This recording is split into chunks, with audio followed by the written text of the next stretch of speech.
Sveiki, šiandien parodysiu, kaip įdėti reklamas į Zik Rewards puslapį. Pradžioj prisijungiame ir spaudžiame Place Your Ad, tada Step 1 ir pasirenkame bet kurį iš tų duotų tekstų. Aš tarkim pasirenku pirmą ir jį kopijuoju. Tuomet atsidarome naują langą ir susirinkame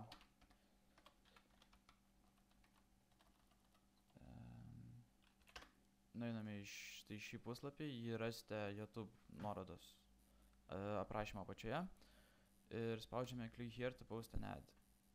Prie title galim parašyti bet ką, šiuo atveju pasirinkau Try it, tuomet įdedu duotą tekstą ir pasirinku kategoriją, tai bus paspaudžias raidę ir iš to žemyn matau Shopping, Ziegler, Penny Auctions. Tuomet čia bus jūsų vardas ir susigalvojat slaptažodį, tai kokį tik norit ir įvedate šalia duotą čia kodą ir spaudžiame Submit.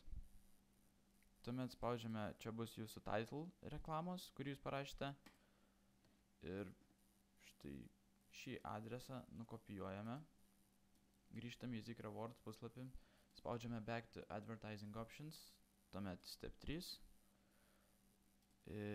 Čia įrašome svetainės adresą, šiuo atveju tai yra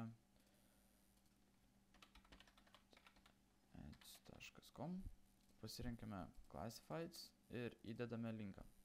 Spaudžiame Submit ir štai atsiranda užrašas, kad mes įdėjom šiandien reklamą.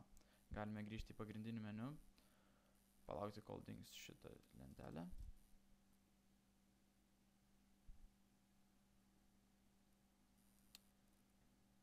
Ir mūsų laikas atsinaujinęs iki 24 valandų.